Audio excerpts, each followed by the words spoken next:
Hey guys, welcome back to another episode of VGC Off The Record. It's an interesting one this week, unfortunately. There's only one real place we can start with this episode. If you've been following the news around the video games industry, and it's of course around the statement and the goings-on at Activision Blizzard. Here to go through this with me, of course, is our very own VGC writers, Andy Robinson and Chris Scullion. And we can't really start anywhere else because it's such an important, such a huge story within this industry. And it's not a good one, unfortunately. Of course, you can read about it over at videogameschronicle.com, and I'll read a little snippet of an article that that Chris himself has written before we jump over to Chris to talk about it a little bit.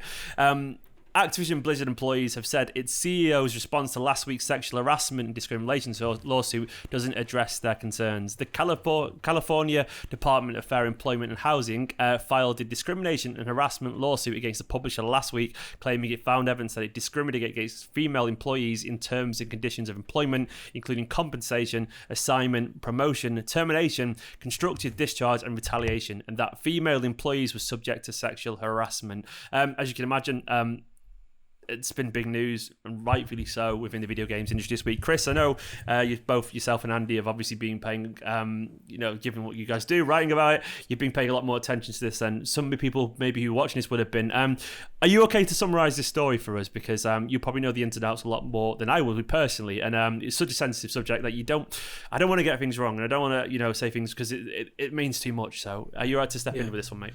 Yeah, I can give it a go as best as I can, because obviously it's quite a complex situation, and obviously it's now a live legal case as well. So, but yeah, essentially last week the state of California sued Activision because its Department of Fair Employment and Housing have been investigating them for a couple of years, as the article says, and say they've come up with a kind of load of situations in which discrimination and harassment took place. The lawsuit gives like a fairly lengthy list of examples that have been kind of reported by victims as part of the investigation, ranging from stuff like. I think we should probably give a warning for that as well, right? Absolutely. Of course, yeah. There's anyone sensitive to this kind of material that feel free to skip this bit, because it's not kind of mundane, comfortable stuff. Yeah. I mean, I'm only going to kind of gloss over it, but even just the kind of general is not nice. So I will put a link, by the way, in the description on YouTube for the timestamps, so you can skip ahead of this bit, just so everyone knows if you're watching this now. So go on, you were saying, Chris. Yeah.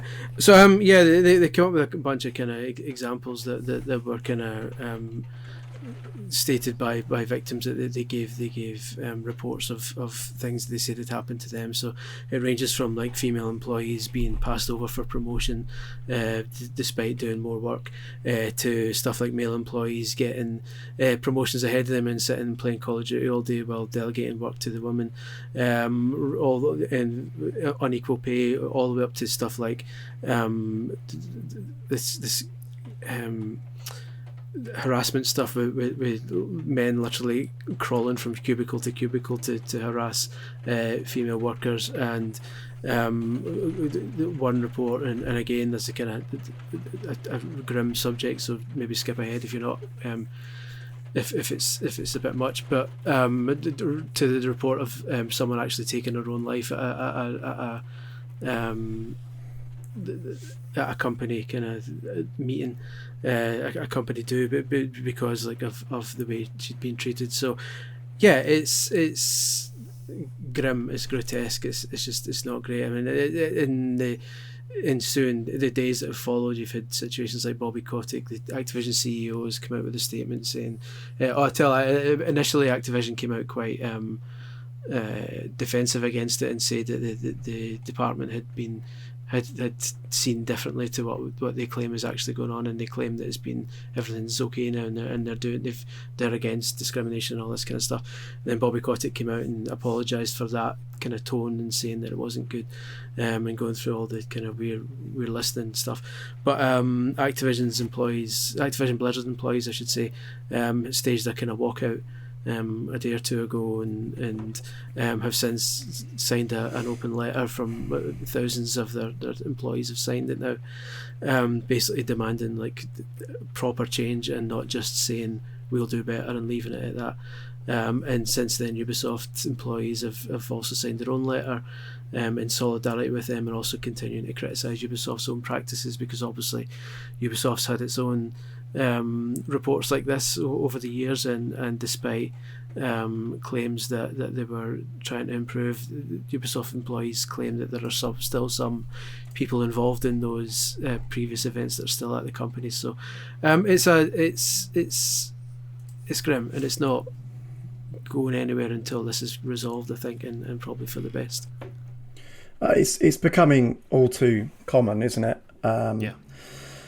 And I think it's if there's any positive we can take from it, is that I think it's important that that action's being taken from employees, and that they're not just taking these companies at their word, because as kind of Chris said, the initial Activision Blizzard response was pretty piss poor, to be honest.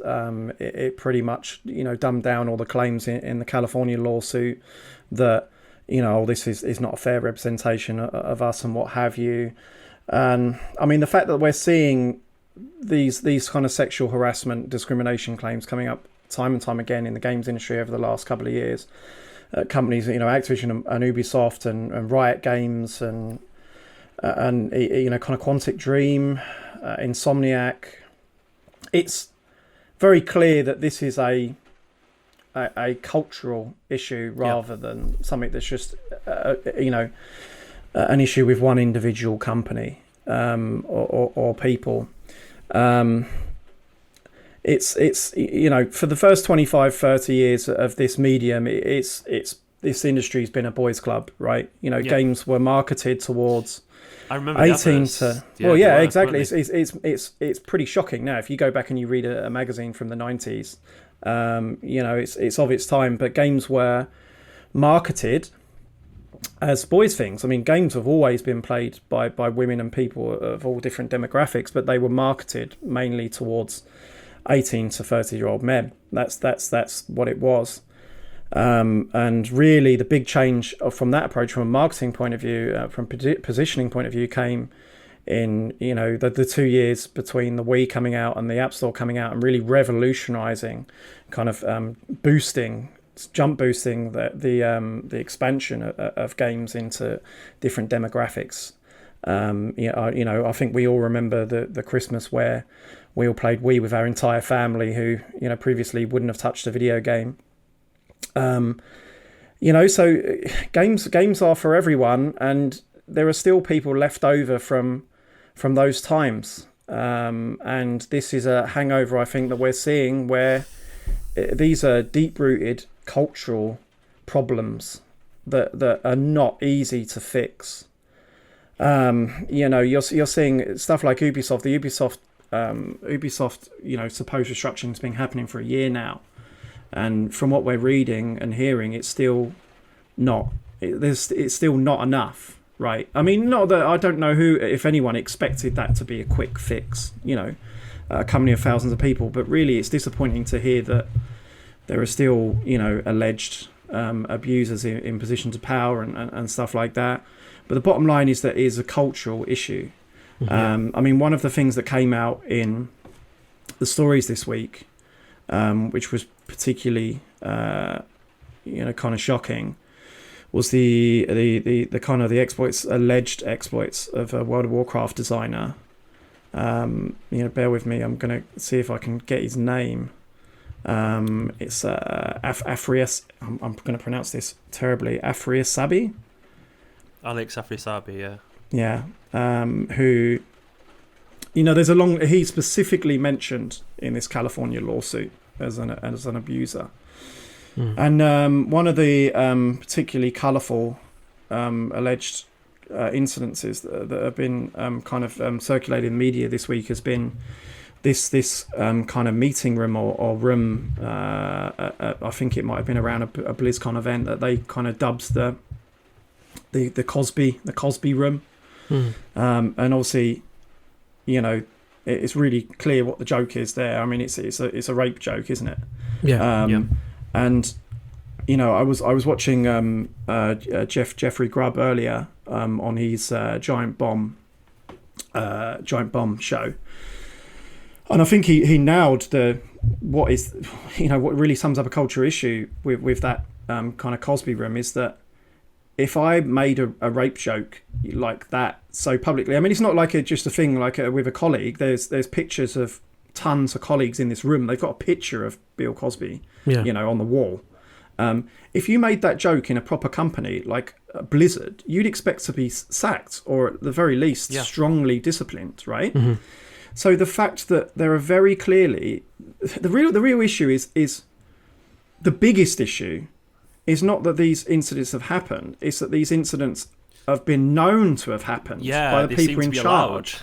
And what happens is when you allow a joke like that to go past, is that what kind of message does that send to the people in the company about how safe that company is for certain people to work in and what's acceptable to take place in that company, and ultimately, I mean, so it's not an easy solution, right?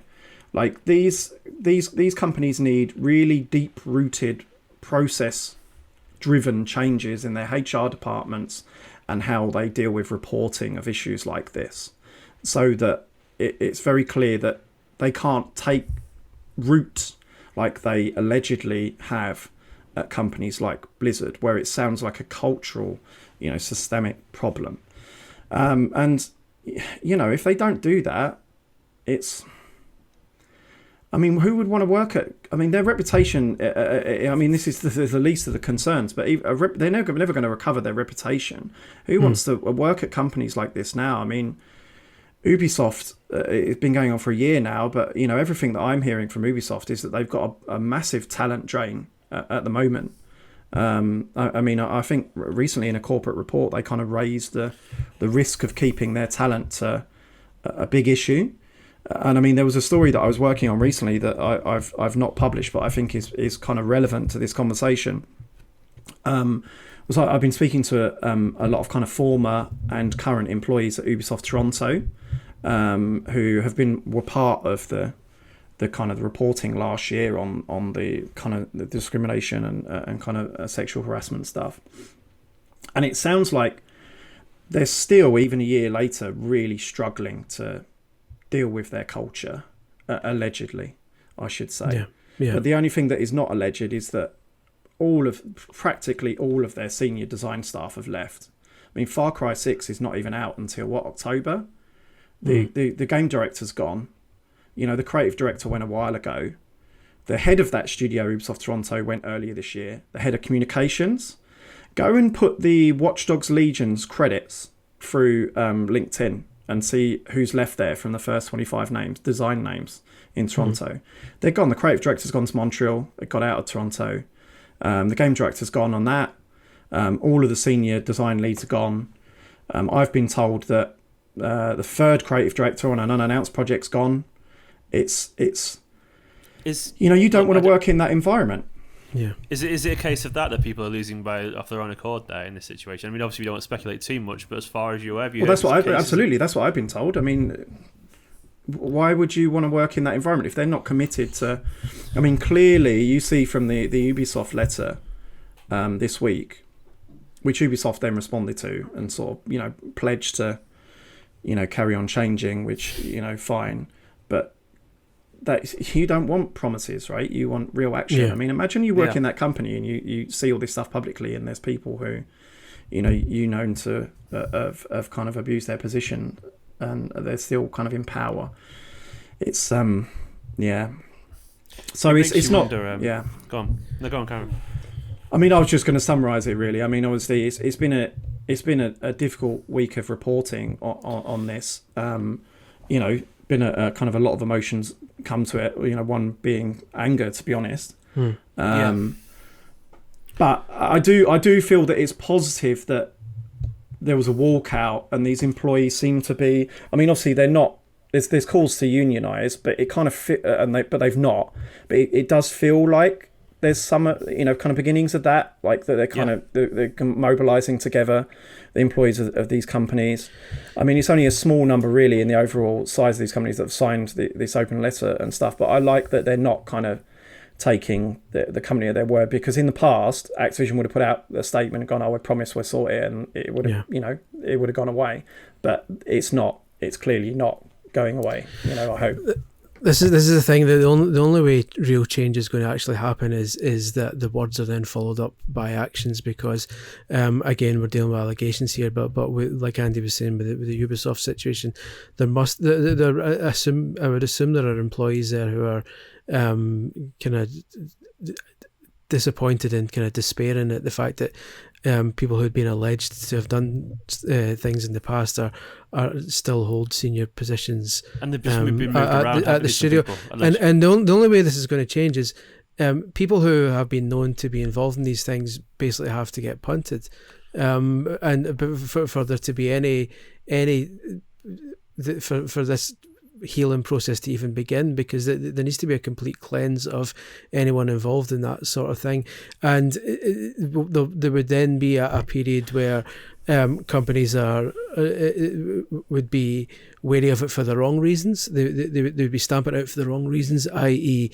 we don't want to look bad, this will affect our bottom line, but you would then hope that the people they bring in to replace them would be enforcing it for the right reasons, i.e. this is clearly the wrong way to behave.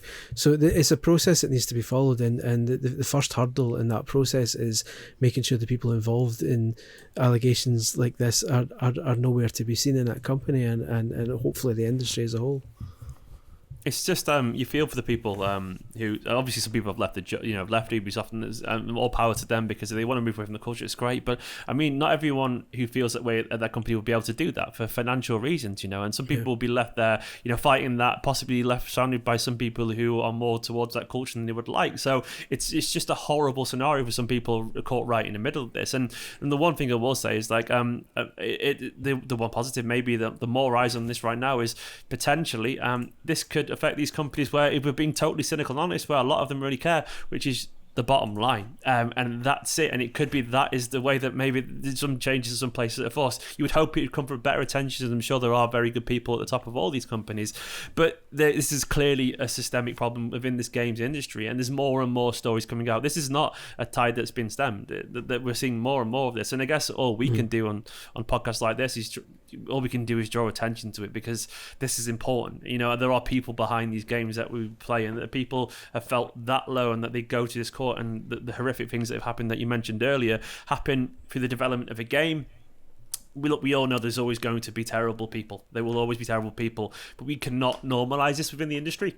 We all know this, and the more attention is drawn to this, and the more that we hear about this, it's horrific. But you would hope that something switches, and hopefully the developers and so on, the people working at these games, they feel empowered to come out and speak about it. And we are seeing that. We're seeing colleagues from other developers and companies come out and share these stories as well, and that is important in this space. And people will, it's easy for people to feel trapped in these situations, feel like actually no one will listen or no one will care. And you would hope that that they feel that they can talk about this, and that there is help and there is support online. And I think that is the only positive in this just horrible scenario that we can possibly take from this. That hopefully, more attention is drawn to it, that it will hopefully root out some more of that horrible culture that exists in business. And I guess anyone watching or listening to this, I mean, we would hope that everyone is fundamentally a good person, but we all have to probably think about the little things that sometimes any of us may be guilty of as well, and not to that same extent, I'm sure, but the reason drawing attention is good, because there could be someone young who's on the edge, who doesn't realise that people are listening to them or there to help them, whatever. So it's a horrible situation. And you just hope those people affected by it, things improve for them. And you hope with these major companies, Activision Blizzard, Ubisoft, and elsewhere, and the ones Andy mentioned earlier, that they make an effort that isn't even being cynical and honest. It isn't a PR response. Hope it goes further than that, really, and fingers crossed it will do. It's a horrible but necessary way to start the show, really, because this kind of story is it's big, and it should be as big as game development, new games. It should be as big as games being cancelled or laid. I just think it was important for us to acknowledge that and start off the bat. Yeah. So, there is other games news, believe it or not. That's hopefully a little bit more. This is the thing, is no one wants to talk about this stuff, and I don't mean that in a bad way. I mean, it's like games are meant to be fun. It's the thing that we do we all love talking about video games. The fact that stuff like this happens, we know this world can be a horrific place sometimes, but no one wants this, but it's necessary. We have to talk about it because you can't ignore it, because you can't sweep like stuff under the carpet, because it's too important and real people are affected by it. But there is stuff going on as well this week within the games industry, because obviously things never stop moving. And one big bit of news this week, which a lot of people, like myself as well, and I'm sure the other two gents on this stream have been waiting for, was news about the PS5 SSD storage expansion. Sony have finally started rolling it out. So Sony has confirmed it's rolling out the ability for beta users to expand the PlayStation 5 storage with an off-the-shelf M.2 SSD. Storage expansion has been one of the most requested features since PS5 launched in November last year, but its rollout has been hampered by the need for off-the-shelf drives to match the high specifications of PS5's own high-bandwidth SSD. While players can currently attach an external drive to the PlayStation 5 via USB, these aren't capable of playing PS5 games, and I can personally attest to that because that's what I have at the moment. It can only be used for playing PS4 games. It can only also store PS5 games currently not in use, so they can be copied to the console's main SSD storage when they're ready to be played. In order to extend the main SSD storage of playing PS5 games, players will need to buy a high-speed M.2 SSD that meets Sony's requirements and attach it to the console's internal SSD mount, which is currently inactive. And Sony have also recommended that a heatsink is applied to this SSD as well. Andy, I know you've been active on Twitter about this. I know a lot of people have as well. And I'm sure things will change in a couple of weeks in terms of the scene, but this feels like a bit of a swing and a miss for Sony. Is that a fair summation? I think maybe it's been a little bit dramatised, probably partially by me, about how difficult it is, because it's not like you have to get a soldering iron out to to attach these SSDs to a PlayStation 5. You just kind of have to take the plastic cover off, which comes straight off, and then you need to use a screwdriver for a bit. But certainly compared to Xbox, it seems like a massive oversight by Sony, because Xbox sell via manufacturer Seagate. They sell these kind of custom expansion cards, which are SSDs, but they just look like memory cards. They just go straight in the back of the console, right? It's like anyone could buy one and easily apply it, and they've been available since launch, I think. No, they have been available since launch. Mm-hmm. So certainly Sony have put themselves in a difficult position, right? I mean, the SSD inside the console is it was their white knight. The speed of this thing, which is faster than even the Xbox One, was going to be the whole pillar of PS5 games. I mean, I don't think we've really seen it to its full potential yet. I mean, certainly it's even Ratchet and Clank, which was supposed to be this amazing showcase of teleporting all over the place. It's cool, but I don't think it's like revolutionary. I mean, certainly Xbox games load up pretty bloody quick too. So I guess the question's still out there really on that one, because they've gambled on this bespoke kind of SSD technology that wasn't yet widely available off the shelf. So every SSD that kind of external one that you're going to plug into your console, or off the shelf internal SSD, has to meet their massive specifications, and it's massively complicated. I mean, Chris has written a handy guide on the site this week, which you can check out. But the flip side of that, obviously the downside of them gambling on this tech, is that you've had to wait 6 months before you can expand your storage, and it's a little bit more complicated to install it than Xbox. And I mean, I'm sure every PS5 owner will agree with me that it's like dealing with storage on PS5 is just a pain in the arse. I feel that thing in my first week. Anyone who plays Call of Duty as well, I've deleted it for that reason. You have to. They're like 200. It takes up like a third of the machine's storage with one game. It's every single time I get a Warzone update, I need to go and delete some games. Games are installed on my console and they last there for about a week, and then I have to delete them again to make room.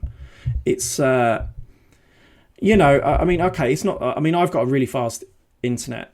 I've got really fast broadband, so it's not a pain in the. Downloading a game again is now approaching the convenience where it's you don't really mind about deleting it and downloading it again.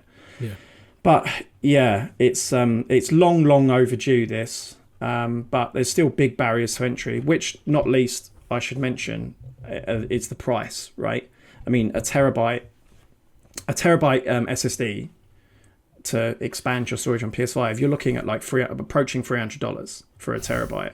And then if you want like 4 terabytes, you're looking at like $1,000. $1,000. I mean, that's insane, right? You can literally buy a Series X and a PS5. It's pretty comparable to what Xbox is charging, by the way. So Xbox is about 200 to 250 quid, I think, for a terabyte. So you are looking at those sorts of prices, but it's still like more than half the price of the actual console.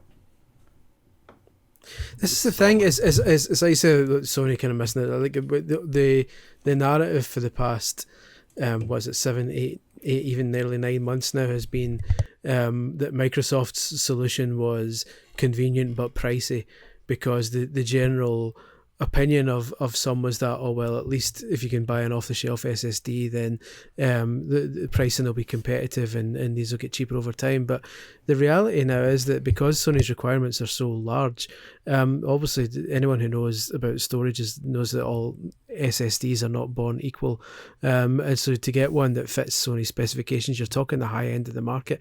And yeah, it is possible to buy a 1 terabyte SSD for like around 100 quid, which is what I did for my external storage solution, but those just aren't compatible with the PS5. It has to be a top of the range one that can at least read 5500 megabytes a second, which is well up in the higher the higher range. And yeah, we're looking at I think Western Digital announced one today, which is still like $240. Is that going to happen where there'll be like PS5 compatible things branded coming out from? I would imagine so. I would imagine you'll get comments. So Seagate yesterday were the first to come out and say they told an Australian tech site, they said, we found one of ours that works, but it's a tight fit, but it works. And then Western Digital came out today and says, okay, we've got one as well, one of ours, conveniently our most expensive one. So it's like $250 for a terabyte. The Seagate one's $275 for a terabyte. And then you look at the Xbox One, which launched at $219 for a terabyte, which seemed pricey at the time. But you look at places like Amazon UK, there's like 40-50 quid off already. Like the price will drop with this as it will drop with other SSDs. So in 2-3 years' time, this will be less of an issue because storage will naturally drop in price. But it will drop in price on both PlayStation and Xbox. So this kind of decision to go with off-the-shelf SSDs may not be the kind of the convenient kind of master stroke that some may have been hoping, because it looks like it's going to be expensive regardless of which console you have. And also the support page on Sony's website is just incredible to read, because it's got proper IKEA like diagrams showing you how to do it. And when it says it comes up at the start, it's like what you will need: a flat table, a screwdriver, a torch. I know you don't need a soldering iron, but when you want to expand, when Sony's saying you might want a torch for this, IKEA instructions are a trigger win for me. The amount of time me and Mrs. have fallen out building stuff, so like I don't want instructions for PS5. That is the point, and surely that's the point anyway in general on a broader thing with consoles. Like I am not a PC gamer. I never have been, mainly because I like to put it on, sit on the sofa, everything works. And the idea that I have to open up my console, I'm sure it won't be too difficult. But just a lot of people are apprehensive about that kind of stuff because they just don't like doing it. And I understand that. It's not what you sign up for, is it? It does look like a straightforward process, to be fair. When you look at Sony are making it look more complicated than it seems to be. People don't want to process, do they? That's the point I'm making, I guess. Yeah, that's the thing. There'll be a lot of people who think just the idea of opening their console up is a terrifying one. Does it void your warranty, by the way, if you do? No, because Sony's telling you how to do it. It does. It's not nowhere near as hard as it's being made out to be. But there will be people who are terrified. Even just the thought of the fact that apparently not apparently, it's a fact that the PS5's casing can just snap off. There'll be people just terrified just at the prospect of just doing that, let alone unscrewing on paper it is actually a pretty simple process, but it's certainly it will throw some people who are maybe complete novices when it comes to this sort of thing. Even something as basic as that will throw some people off. And it's just even the fact that on the site they say, by the way, even if you do have an SSD that meets these specifications, it might still not work. Just because. So it's this kind of it's this doubt and this uncertainty which is going to require these SSD manufacturers to come out and specifically pinpoint ones that work, like Seagate and Western Digital have done. Did they come with the heatsink as well? Those ones? Yeah, there's got heatsinks attached. That's the thing. Yeah, it needs to. If it doesn't have a heatsink, that word will be confusing. Like, what's a heat? You know, some people like, if it doesn't have a heatsink, you need to supply a heatsink or your own cooling mechanism. They said, and the overall structure must be no taller than 11.25 your own cooling mechanism. That's open for interpretation, isn't it? Just a big fan. Wind turbine. Just open. Small child going drill a hole in the side of the PlayStation. Just go. Just blowing it every now and then. Taking turns with your partner and stuff. I feel like there's been a few small own goals from Sony and stuff like this. If I'm being honest, it's a cracking console, but it hasn't been as smooth. And this is from a guy who literally owns a PS5 and doesn't own a Series X, but it doesn't feel quite as smooth, the process. And I mean, there's a lot more. I feel like I've read a lot more manuals from Sony than I was planning to around the PS5 era in general. It's just things like transferring games over. It's like what you got to do is click that button, download to here, and it's not felt quite as. I always felt next gen would be everything just works, just like that, and there's a less of that than the thing is on Xbox it pretty much does, right? Yeah, that's the thing. Yeah. This is in the past on this podcast, I've slated PS5 for not making as great a platform as Xbox, and I've slated Xbox for having no bloody games. But actually, if you look at the end of the year's lineup now, if Halo does come out this year. And they got Horizon, which looks incredible, and everyone loves Horizon, right? They're all amazing. They got Halo and Horizon on that platform. Forza Game Horizon, Pass. for the people confused. Sorry, Forza Horizon. Suddenly, that looks quite attractive, right? I mean, what's Sony's lineup going to look like the end of this year if Horizon goes? Because it's not. Sorry, we're talking about today, but there's been a suggestion from. Journalist Jeff Grubb from GamesBeat again on Giant Bomb. Cool, that's a mouthful, isn't it? This week that they might. He's hearing that Sony are leaning towards delaying that. They've already warned that they might. They kind of said they're aiming for this year and they're confident, but they don't promise, sort of thing. So what is Sony's lineup? I mean, Deathloop looks great. Yeah, what's their big Christmas game? That surely can't carry though, can it? I wouldn't be surprised. Definitely can carry Sony's Christmas. No, that game looks great, fine. But it does look great, yeah. I mean, it's looking at third-party stuff, aren't you? Like Call of Duty. But it's just crazy that before both these consoles launched, the joke was that Microsoft still has no games, and it's like it's wasn't a joke. It was true, man. Well, yeah. They don't have no bloody games. Well, this week alone, you've got Flight Simulator and The Ascent, both of which are fantastic, and it's like it's just.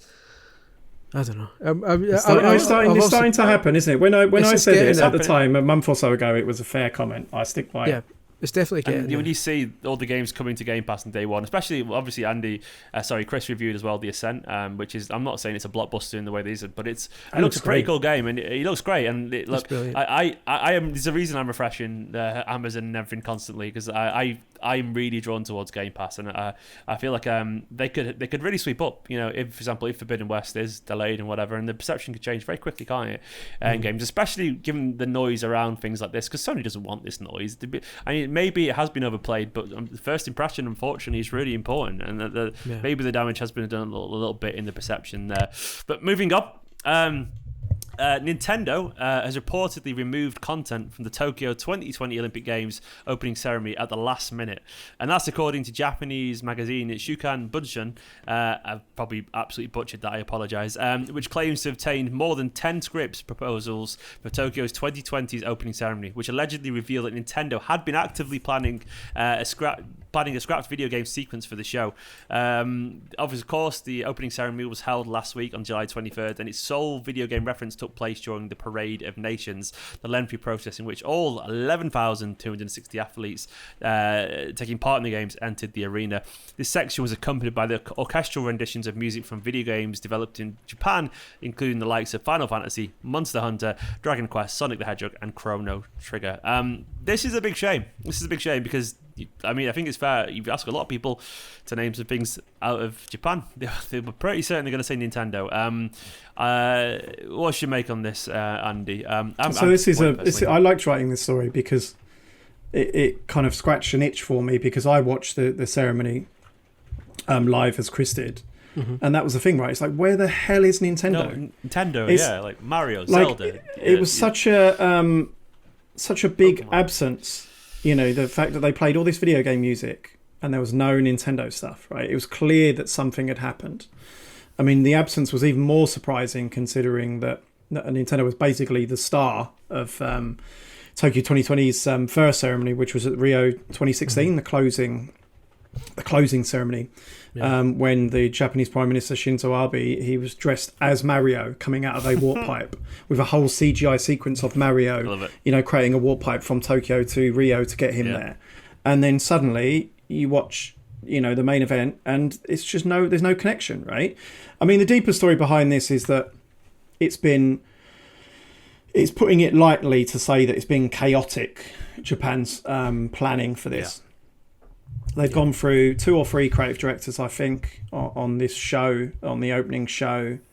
So I think that a particular choreographer who is called Mikiko Mizuno, who I believe worked on the Rio sequence, was obviously originally going to do the actual Tokyo opening ceremony. And if you read, so this particular publication, which is the Shuken Bunshin, which is a Japanese magazine. They've done this a couple of times before this year. They've kind of obtained these confidential script drafts.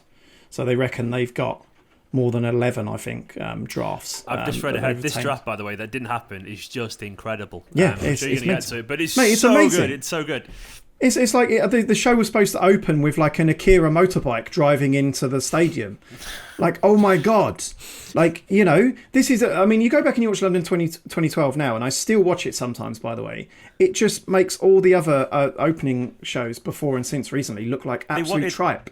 Like Lady Gaga, it's a different, Mario. Exactly. It's a different approach, right? Because I think London 2020 turned it almost into like an entertainment show. We're just pulling as much pop culture in as possible and chucking it at the world's faces.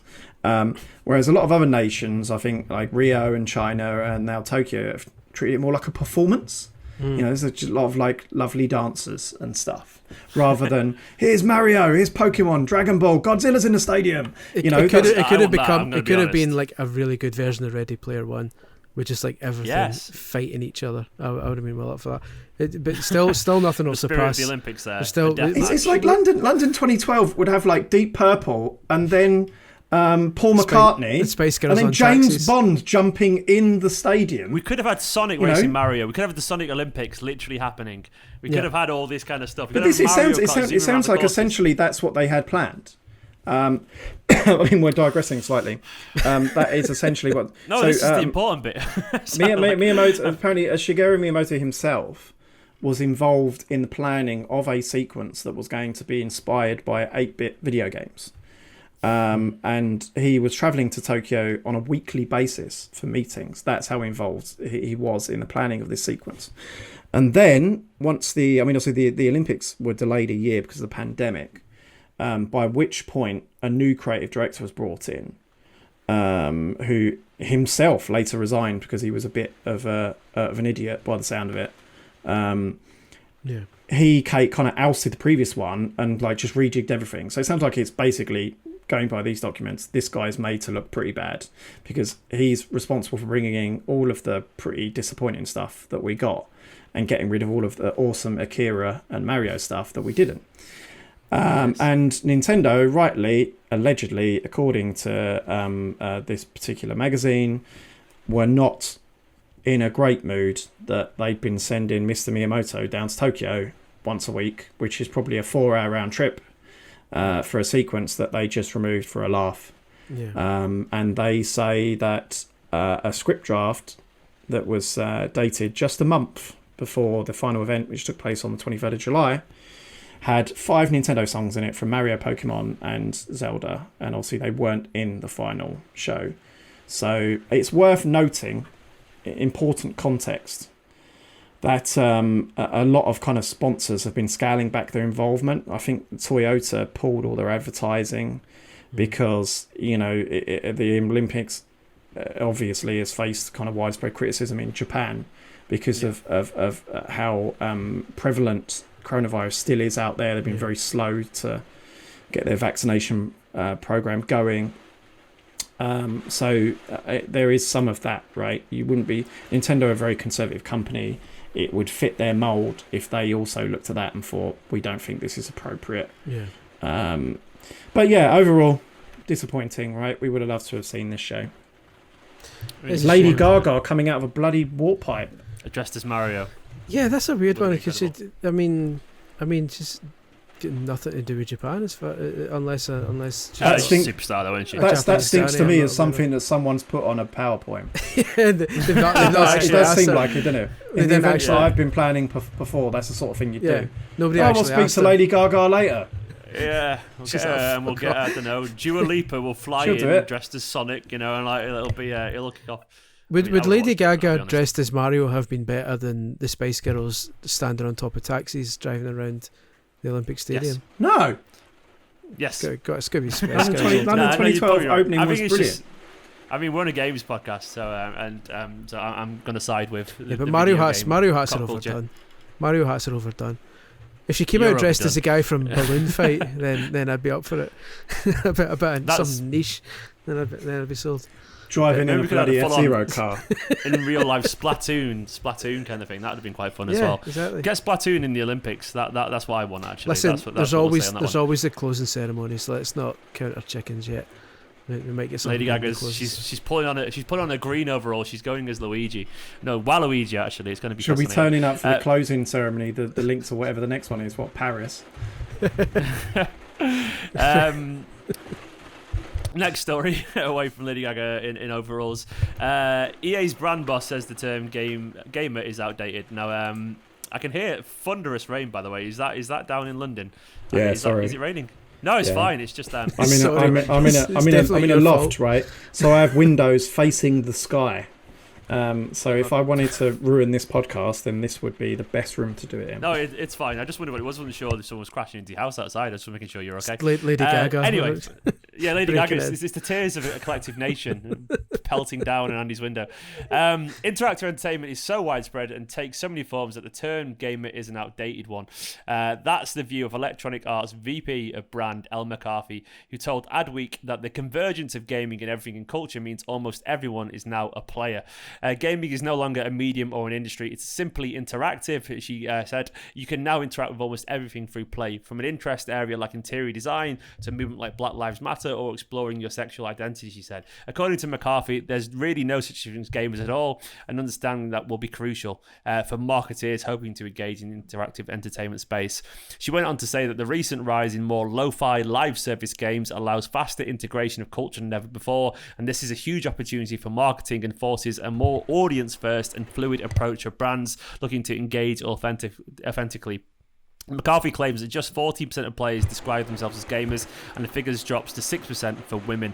Do you think this is Can I interrupt you? It's raining really hard here, and earlier on, someone tried to leave me a parcel, and I think they might have left it on my doorstep, and it's now drowning. So I'm going to go get it. Enjoy. You go and get it, and we'll carry on talking about this bit here. He got rid of his camera as well. It's wonderful. Yeah, could have done. Is this a fair summary for you? I mean, I don't know. Yeah. I'm not sure we should be waiting for him, but we'll carry on recording anyway. Yeah, it's all right. Yeah, I think so. I mean, to be fair, the phrase, I'd be careful how I say this so we don't get attacked in the middle of the night, but the phrase gamer has become kind of quite toxic over the last few years anyway.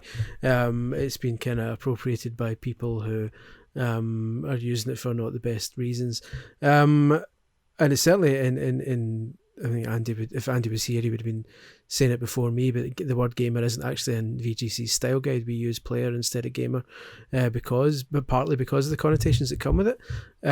So if you read through any of our news articles, and we refer to players rather than gamers. It's in an extreme sense, it's a form of gatekeeping, but for the most part, it's just a kind of outdated term. Yeah, in general. I've always felt as well. It just sounds outdated because it's like everyone so many people play games that it feels like the idea that describing it as a personality trait feels a little bit defunct. It's like I'm not I wouldn't describe myself as someone as a film buff just because I watch a lot of films, or something like that. It's even worse than that. You describe yourself as a filmer. A cinephile, yeah, because this is the difference. That. It's an important distinction, right? Because it is gamer. You are someone who plays games, gamer. And some people have kind of explained to me about that, going, "Oh, but it just means that you're a really engaged game fan, right? Like a film buff." No, then it'd be called a game buff. You are associating it directly with the medium. Gamer, you play games. I mean, the amount of people I've spoken to, and I'm sure it's the same for everyone else, who says... Was your parcel okay, by the way, just to clarify? Yeah, it was, yeah. Good to hear. They who say, yeah, I play games, but I'm not a gamer. Like, it's just it's a stupid term, right? Like, why is that? When we were on CVG, we banned it on CVG. It's been banned on VGC since the start. We don't use the term gamer. Told you would say because that. it's reductive. Yes. Yeah. It's reductive to the medium. It's reductive to the people who play games. Games are now, make more money than film and music combined, right? It is the modern entertainment form. Everyone plays games. You can't define someone by what they do. You might as well call me a shoer. Oh, you wear shoes, do you?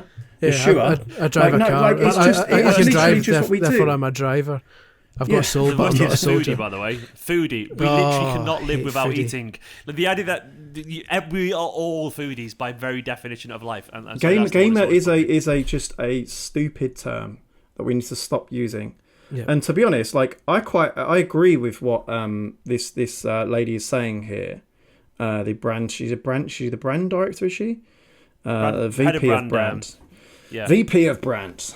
I agree with what she's saying as well, which is there's even an argument for stop calling games. Is that reductive? It's now interactive. It's interactive entertainment, isn't it? Because not all games are arguably not game. I mean, we've already had the debate for the last 10 years about it's a walking simulator, stuff like that.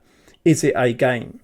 But I think the issue is the term. Like, it's interactive entertainment, right? I mean, we're not going to go around calling... I mean, we call movies because it's a picture that moves, right? Like, it's just stupid 100-year-old term that just was popularised. We won't call movies passive entertainment, because then that brings in TV and it brings in other things. I just wonder if there's I think it has less connotations though. Movie, it's just a word that was attached to it, because at the time the novel thing at the time about a movie was that it moved, so they call it a movie. Technically, right? an ebook is interactive entertainment because it's entertainment that you physically have to. But the name doesn't constrain the medium though on a movie. Imagine if it was called action.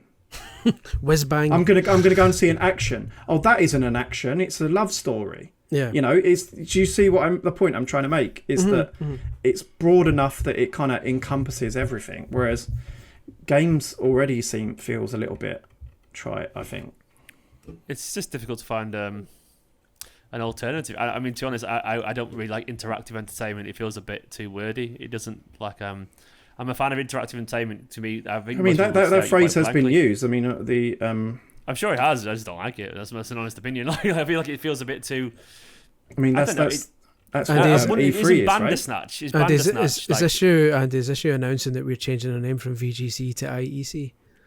Well, there's a different argument, right? I'm joking. I wasn't anyone. No, but it's a valid point. Yeah, for anyone listening. The words we use on a website is what people search for on Google. It's as simple as, people might go, oh, but it's not called Dead Space 4. Yeah, but people were searching Dead Space 4 for the Dead Space remake, so you call it Dead Space 4. So you're writing for your audience. Yeah. So yeah, as soon as people stop searching for games, I'm booting it out. It'll just be called The Chronicle. The Chronicle. Interactive Chronicle. And also your 2011 film. Is it Chronicle? I think it's something, I don't know. Good film. Good film. It was an alright film, yeah. It was in. I say that as a solid filmer. A film buff, interactive, passive entertainment buff. That brings us to the end of this episode of VGC Off The Record. Thanks for staying with us. Obviously, this it's been an interesting episode in some horrible ways and some obviously more positive ways. But thank you for watching this episode or listening to this episode of VGC Off The Record. Don't forget, if you want to catch up with us on a more regular basis, you can subscribe to our YouTube channel so you get the episode every single Friday, or you can catch us on all major podcast providers. Thank you so much to Andy and Chris as well. We'll let Andy go and open his sodden parcel now. And if you've got any ideas, sodden parcels sounds like a band that you'd find and listen to once and go, that was terrible. If anyone's got any ideas as well for another name for games, let us know down in the comments as well. Guys, thanks for watching. Don't forget to like, comment, subscribe, all the usual stuff, and have a lovely weekend.